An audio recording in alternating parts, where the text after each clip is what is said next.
Hurmatli keksa avlod vakillari, qadrli pensionerlar. Bugun sizga shoshilinch xabar bilan murojaat qilmoqdaman. Bu ma'lumot chinakamiga har biringiz uchun o'ta muhim va sizning aprel oyidagi pensiya to'lovlaringizga bevosita ta'sir ko'rsatishi mumkin. Agar siz aprel oyida pensiya to'lovlaringizda kutilmagan o'zgarishlarga duch kelishni istamasangiz yoki aksincha yangi imkoniyatlardan foydalanmoqchi bo'lsangiz, bu videoni oxirigacha diqqat bilan tomosha qiling. Hozirdayoq kanalimizga obuna bo'ling va videoga like bosing. Bu juda muhim. Keling, muammoning mohiyatini tushunib olaylik. Avvallari pensiya hisoblash tizimi ancha sodda va tushunarli edi. Ko'pchilik pensionerlar uchun pensiya to'lovlari deyarli avtomatik tarzda qayta hisoblanar, indeksatsiya qilinardi va bu jarayon asosan hech qanday qo'shimcha harakatlarni talab qilmasdi. Ma'lum bir belgilangan foizda oshirishlar yiliga bir yoki ikki marta amalga oshirilib, bu haqda ommaviy aksborot vositalari orqali umumiy ma'lumot berilardi. Bu tizimda agar sizning hayotingizda katta o'zgarishlar, masalan, yangi qaramoqingizdagi shaxs paydo bo'lmasa yoki nogironlik guruhingiz o'zgarmasa, yuz bermasa, sizdan hech qanday qo'shimcha hujjat yoki ariza talab qilinmasdi. Pensiya jamg'armasi sizning ma'lumotlaringizni o'z bazalaridan olib, tegishli o'zgarishlarni amalga oshirardi. Bu qulay, ammo ba'zan shaffof bo'lmagan tizim edi. Biroq aprel oyidan boshlab ba'zi o'zgarishlar kuchga kirdi. Ular sizning pensiya to'lovlaringizga sezilarli ta'sir ko'rsatishi mumkin. Hukumat pensiya tizimini yanada adolatli va manzilli qilish maqsadida bir qator yangi qoidalarni joriy qildi. Bu o'zgarishlarning asosiy maqsadi pensiya miqdorini har bir fuqaroning haqiqiy mehnat stajiga, uning qo'shimcha ehtiyojlariga va ijtimoiy himoyaga muhtojligiga ko'ra aniqroq belgilash. Endi avtomatik indeksatsiyadan tashqari ba'zi bir toifadagi pensionerlar uchun pensiya miqdorini qayta ko'rib chiqish, yangi ijtimoiy qo'llab-quvvatlash choralarini joriy etish yoki aksincha oldingi qoidalarga muvofiq berilgan ba'zi imtiyozlarni yangi mezonlar asosida tasdiqlash zarurati paydo bo'ldi. Bu degani endi sizdan ba'zi hollarda o'z ma'lumotlaringizni yangilash yoki mavjud imtiyozlaringizni tasdiqlash uchun faol harakat qilish talab etilishi mumkin. Bu o'zgarishlar har bir pensionerga turlicha ta'sir qiladi va aynan shu sababli ham biz bugun bu masalani chuqur muhokama qilamiz. Sizning shaxsiy vaziyatingizga qarab, bu yangiliklar sizning pensiyangizni oshirishi, bir kisil darajada qoldirishi yoki hatto ma'lum sharoitlarda agar siz tegishli choralarni ko'rmasangiz, ba'zi qo'shimcha to'lovlarni yo'qotishingizga olib kelishi mumkin. Shu bois bu masalani o'ta jiddiylik bilan qabul qilish zarur. Endi esa batafsil tahlilga o'tsak. Nimalarni bilishimiz kerak? Kimlar sabotlanishi lozim va kimlar uchun bu o'zgarishlar deyarli ta'sir qilmaydi? Birinchidan shuni ta'kidlash lozimki, umumiy pensiya indeksatsiyasi davom etadi. Ya'ni pensiyalarning asosiy qismi har yili inflyatsiya darajasi va mamlakatdagi o'rtacha ish haqi o'sishini hisobga olgan holda oshiriladi.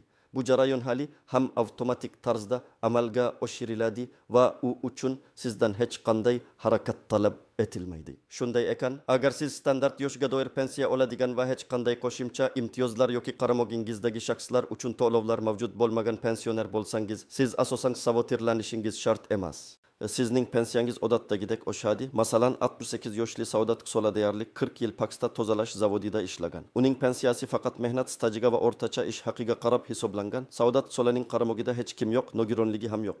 Uning pensiyasi har yili standart indeksatsiya qilinadi va yangi qoidalar unga hech qanday qo'shimcha harakatlarsiz ta'sir qilmaydi. Uning pensiyasi avtomatik ravishda oshadi. Masalan, 180.000 so'mdan 190.000 so'mga. Bu holatda Saodat Sola hech qanday hujjat yigishi yoki pensiya jamg'armasiga murojaat qilishi shart emas. Ammo kimlar savotirlanishi lozim? Aprel oyida joriy qilingan yangi qoidalar ayniqsa quyidagi toifadagi pensionerlarga bevosita ta'sir qiladi va ulardan faol harakatlarni talab etishi mumkin. Begitu baik di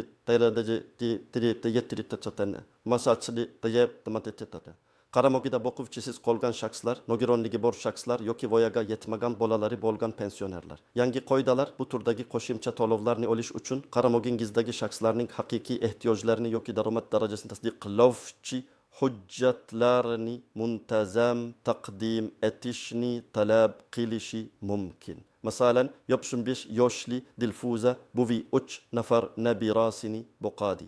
u avvalgi qonunchilikka kora har bir nabirasi uchun qo'shimcha to'lov olardi. Yangi qoida bo'yicha esa bu qo'shimcha to'lovlar endi nabiralarning oilaviy daromadi ma'lum bir minimal darajadan oshmagan taqdirda berilishi mumkin. Agar Dilfuza buvi nabiralarining ota-onasining daromadi haqida ma'lumotlarni aprel oyining oxirigacha pensiya jamg'armasiga taqdim etmasa, uning har bir nabira uchun oladigan deylik 200 filan so'mlik qo'shimcha to'lovi vaqtincha to'xtatilishi mumkin. Uning hozirgi umumiy pensiyasi 200 filan so'm bo'lsa, ushbu qo'shimcha to'lovlarsiz bu miqdor 200 filan so'mga tushib qolishi mumkin. Bu juda sezilarli farq.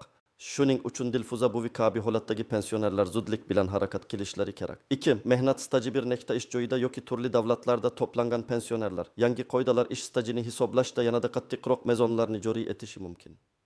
Agar sizning ish stajingizni tasdiqlovchi hujjatlarda qandaydir aniqlashtirilmagan joylar, uzilishlar yoki hujjatlarda nomuvofiqliklar mavjud bo'lsa, sizning pensiyangiz qayta hisoblash uchun zarur bo'lgan hujjatlarni taqdim etishingiz kerak bo'ladi. Misol uchun, Aksmin yoshli Ergash bobo umrining bir qismini qo'shni davlatda ishlagan. Uning pensiyasi ilgari ikki davlat o'rtasidagi soddalashtirilgan shartnomalar asosida hisoblangan. Endi esa yangi qoidalarga muvofiq Ergash bobodan har bir ish joyidagi staji va o'rtacha ish haqi haqida batafsil ma'lumotlar talab qilinmoqda. Agar u bu ma'lumotlarni taqdim etmasa yoki hujjatlarda kamchiliklar aniqlansa, uning pensiya miqdori kamayishi mumkin. Masalan, u hozir 3000 so'm pensiya olsa, to'liq tasdiqlanmagan staj tufayli bu x 700 so'mga tushishi mumkin. 3. Nogironlik pensiyasini oluvchilar. Ba'zi hollarda nogironlik pensiyasini olish shartlari yoki uni tasdiqlash jarayoni o'zgarishi mumkin. Yangi qoidalar nogironlik holatini vaqti bilan qayta tasdiqlash uchun tibbiy ko'rikdan o'tish muddatlarini qisqartirishi yoki jarayonni murakkablashtirilishi mumkin. Masalan, 92 yoshli Bobur amaki ikkinchi guruh nogironi sifatida pensiya oladi. U har 2 yilda bir marta tibbiy ko'rikdan o'tishi shart edi. Yangi qoidalarga ko'ra bu muddat 1 yilga qisqartirilgan va aprel oyining oxirigacha qayta tibbiy ko'rikdan o'tib, tegishli ma'lumotlarni pensiya jamg'armasina jaqtayibdi ni jamg'armanala alatramala azam barmasikana tabado taza tak tak kuddin badim ada ti dim i chilozimdada. Ini agar Bobur amaki ushbu muddatni o'tkazib yuborsa, uning nogironlik pensiyasi vaqtincha to'xtatilishi mumkin. Uning har oy oladigan 200 filan so'm pensiyasi ko'rikdan o'tmaguncha berilmaydi. Shuning uchun Bobur amakiga o'xshaganlar ham tezkor harakat qilishlari lozim. Chort davlat xizmatlari yoki alohida xizmatlari uchun maxsus qo'shimcha pensiya oluvchilar. Bu toifadagi pensionerlar uchun ham ba'zi hollarda ularning imtiyozlarini yangi qoidalar asosida qayta ko'rib chiqish yoki tasdiqlash talab etilishi mumkin. Masalan, harbiy xizmatchi bo'lgan Nafisa opaning pensiyasi uning harbiy xizmat stajiga qo'shimcha ravishda maxsus harbiy unvonlari uchun ustama bilan birga hisoblanadi. Yangi qoidalarga ko'ra bu ustamalar endi faqat Mudofaa vazirligidan olingan ma'lumotnomalar asosida har yili qayta tasdiqlanishi mumkin. Agar Nafisa opa bu ma'lumotnomani aprel oxirigacha taqdim etmasa, uning 500 hina so'mlik ustamasi to'xtatilishi mumkin. Bu esa uning umumiy pensiyasidan sezilarli darajada kamayishga olib keladi. Sulosa qilib aytganda, agar sizning pensiya to'lovingiz standart yoshga doir pensiyadan farq qilsa, ya'ni qandaydir qo'shimcha imtiyozlar, ustamalar yoki maxsus hisob-kitoblar asosida shakllangan bo'lsa, siz pensiya jamg'armasiga murojaat qilib o'z holatingizni aniqlashtirishingiz shart.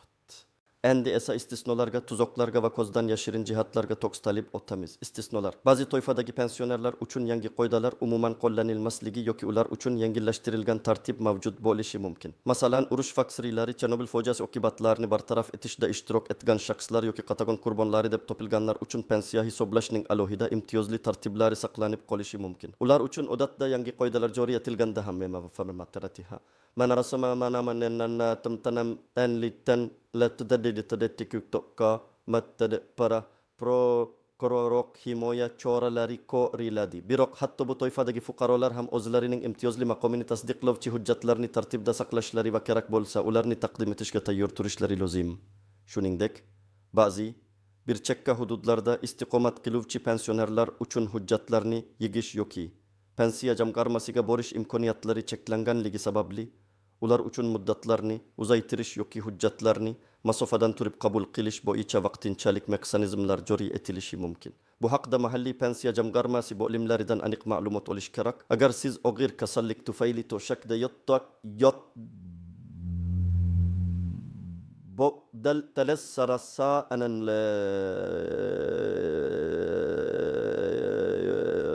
كبي أي ضبط دكتور دي أمام يدي يمدري bazıra vicdaşet elde yaşasanız sizge ham alohida yondashib bo'lishi mumkin. Bunday hollarda qarindoshlaringiz yoki ishonchli vakilingiz orqali murojaat qilish imkoniyati mavjud. Tuzoqlarga kelsak, afsuski har qanday yangi tartib qoida joriy etilganda firibgarlar ham faollashadi. Pensiya masalalarida yordam berishni va'da qilib pul talab qiladigan yoki shaxsiy ma'lumotlaringizni, pasport seriyasi, bank kartasi raqami, PIN kod so'raydigan shaxslardan ehtiyot bo'ling. Pensiya jamg'armasi yoki davlat xizmatlari markazlari hech qachon sizdan telefon orqali bank kartangiz ma'lumotlarini so'ramaydi. Faqatgina rasmiy muassasalarning rasmiy vakillariga murojaat qiling va barcha ma'lumotlarni shaxsan yoki ishonchli vakil orqali tekshirib oling. Shuningdek, ijtimoiy tarmoqlardagi yoki norasmiy veb-saytlardagi mishlarga ishonmang. Ma'lumotni faqatgina pensiya jamg'armasining rasmiy veb-saytidan, hukumat portallaridan yoki davlat xizmatlari markazlaridan oling. Noto'g'ri ma'lumotlarga ishonish sizni keraksiz shavotilarga duchor kelishi yoki hatto pul yo'qotishingizga sabab bo'lishi mumkin. Noaniq jihatlar va nuanslar. Pensiya hisoblash tizimining yangi qoidalari bir qarashda sodda ko'rinsa-da, uning ortida ko'plab mayda, ammo muhim detallar yashiringan bo'lishi mumkin. Masalan, hujjatlarni topshirish muddati pensiyaning qayta hisoblangan qismini olish muddatiga bevosita ta'sir qiladi. Agar siz aprel oyida hujjatlarni topshirsangiz, pensiyangiz aprel oyidan boshlab qayta hisoblanishi mumkin. Ammo agar siz ushbu muddatni o'tkazib yuborsangiz va may oyida topshirsangiz, qayta hisoblash may oyidan boshlanadi. Bu degani bir oylik qo'shimcha to'lovni yo'qotishingiz mumkin. Shuningdek, taqdim etiladigan hujjatlarning turi ham juda muhim. Ba'zi hollarda oddiy nusxa emas, balki notarial tasdiqlangan nusxa talab qilinishi mumkin. Ish stajini tasdiqlovchi eski arxiv hujjatlarida ilgari ahamiyatsiz bo'lib tuyulgan yozuvdagi bir harfning qisqartirishi ham endi pensiya jamg'armasi tomonidan aniqlashtirishni talab qilishi mumkin. Masalan, familiyangizdagi bitta harfning noto'g'ri yozilishi butun stajingizni shubha ostiga qo'yishi va sizdan qo'shimcha ma'lumotnomalar yigishingizni talab qilishi mumkin. Oilaviy ahvolingizdagi o'zgarishlar ham, masalan, qaramogingizdagi bola appamlas yoshga to'lishi, turmush o'rtog'ingizning vafoti, yangi qoidalar bo'yicha qo'shimcha to'lovlarga ta'sir qilishi mumkin. Bu o'zgarishlar haqida pensiya jamg'armasiga o'z vaqtida sabr berish juda muhim. Endi esa eng muhim qism.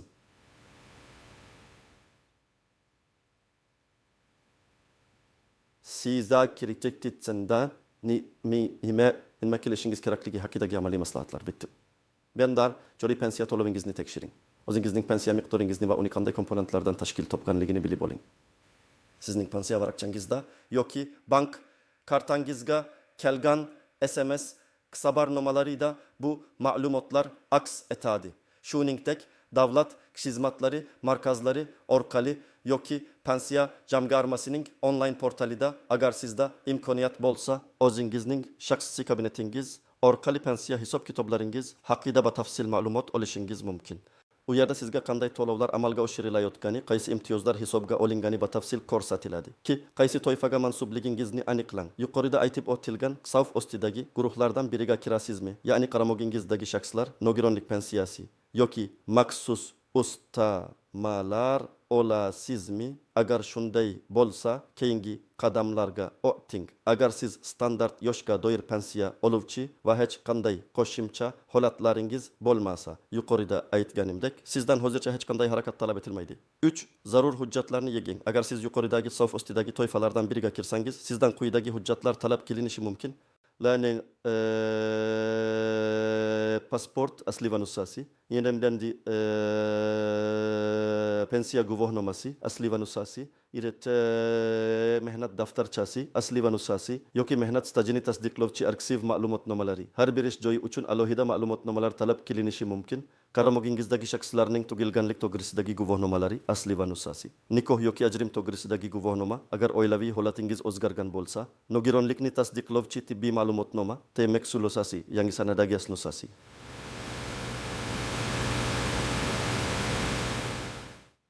Qaramog'ingizdagi shaxslarning daromadlari haqidagi ma'lumotnomalar. Agar yangi qoida shuni talab qilsa, masalan, talaba bo'lgan nabirangiz uchun oliygohdan ma'lumotnoma. Tadamin bank hisob raqamingiz to'g'risidagi ma'lumotlar. Machoda maxsus imtiyozlar yoki ustamalarni tasdiqlovchi boshqa hujjatlar, masalan, harbiy xizmatdan bo'shatilganlik haqidagi guvohnoma. Barcha hujjatlarning asl nusxalarini va ularning sifatli nusxalarini tayyorlab qo'ying. Ba'zi hollarda notarial tasdiqlangan nusxalar talab qilinishi mumkin. Bu haqda pensiya jamg'armasida aniqlashtirishingiz lozim. Qayerga murojaat qilish kerak? Eng asosiy manzil yashash joyingizdagi pensiya jamg'armasi bo'limi. Siz to'g'ridan to'g'ri u yerga borib, o'zingizning holatingizni tushuntirishingiz va zarur hujjatlarni topshirishingiz mumkin. Alternativ variant davlat xizmatlari markazlari. Ko'pgina pensiya masalalari bo'yicha murojaatlarni davlat xizmatlari markazlari orqali ham amalga oshirish mumkin. Bu yerda sizga elektron navbatda turish imkoniyati va qulayroq xizmat ko'rsatiladi. Agar siz texnik imkoniyatlarga ega bo'lsangiz, pensiya jamsatjam ammamgatimga ina anarman ma sa tilini intinkni ha asmi websayti orqali onlayn murojaat qilish imkoniyatlarini ham tekshirib ko'ring. Ammo hujjatlarni shaxsan topshirish ko'pincha ishonchliroq bo'ladi, chunki sizda topshirilgan hujjatlar ro'yxati va qabul qilinganligi haqida kvitansiya qoladi. Manch, nima yozish so'rash kerak? Pensiya jamg'armasiga murojaat qilganingizda o'zingizning vaziyatingizni aniq tushuntiring. Masalan, aprel oyida pensiya hisoblashdagi yangi qoidalar haqida eshitdim. Meni pensiyam qayta hisoblanishi kerakmi? Qaramog'imdagi nabiralarim uchun qo'shimcha to'lovlarim bor. Ularni tasdiqlash uchun qanday hujjatlar talab qilinadi? Kabi savollarni bering. Agar sizdan biron bir shaklni to'ldirish talab qilinsa, hisobimdan uni to'g'ri to'ldirishda yordam berishini so'rang. Barcha topshirilgan hujjatlaringiz ro'yxatini va ularni qabul qilganliklari haqidagi rasmiy kvitansiyani yoki ma'lumotnomani olishni talab qiling. Bu kelajakda yuzaga kelishi mumkin bo'lgan tushunmovchiliklarning oldini olish uchun juda muhimdir. Muddatlar. Eng muhim narsa muddatlarni o'tkazib yubormaslik. Agar aprel oyida kuchga kirgan yangi qoidalar sizga tegishli bo'lsa, sizdan aprel oyining oxirigacha tegishli harakatlarni amalga oshirish talab qilinishi mumkin. O'z pensiya jamg'armangizdan aniq muddatlarni so'rab oling. Muddatlarni o'tkazib yuborish pensiya to'lovlarining vaqtincha to'xtatilishiga yoki ba'zi qo'shimcha imtiyozlarni yo'qotishga olib kelishi mumkin. Sedi, agar kerak bo'lsa, yordam so'rang. Agar sizda biron bir sababga ko'ra hujjatlarni yikish yoki pensiya jamg'armasiga borish imkoniyati bo'lmasa, farzandlaringiz, nabiralaringiz yoki ishonchli do'stlaringizdan yordam so'rang. Ular sizga ma'lumot olishda, hujjatlarni to'plashda va murojaat qilishda yordam berishlari mumkin. Shuningdek, pensiya jamg'armasi va davlat xizmatlari markazlarida maslahat xizmatlari ham mavjud. Ularning telefon raqamlariga qo'ng'iroq qilib, o'z savollaringizga javob olishingiz mumkin. Sulosa kelib aytganda, aprel oyidagi pensiya o'zgarishlari har bir pensioner uchun o'ziga xusus ahamiyatga ega. Ba'zilar uchun bu hech qanday o'zgarishsiz o'tsa, boshqalar uchun bu muhim choralar ko'rishni talab qiladi. Eng muhimi, sabardor bo'lish, o'z shaxsiy vaziyatingizni tahlil qilish va zarur bo'lsa, pensiya jamg'armasiga murojaat qilib, aniq ma'lumotlar olish. Shuni unutmangki, sharburranor fuqaroning pensiya olish huquqiy qonun bilan himoyalangan va davlat tomonidan kafolatlanadi. Ammo ba'zi yangiliklar bizdan faol ishtirok etishni talab qiladi. Umid qilamanki, ushbu batafsil ma'lumotlar sizga vaziyatni to'g'ri baholashga va keraksiz muammolardan qochishga yordam beradi. Fikr mulohazalaringizni sharhlarda qoldiring. Siz qanday o'zgarishlarga duch keldingiz? Bu video siz uchun foydali bo'lgan bo'lsa, unga like bosing va albatta kanalimizga obuna bo'ling. Kelgusi videolarimizda ham sizni qiziqtirgan dolzarb mavzularni muhokama qilishda davom etamiz. O'zingizni asrang va sog' bo'ling.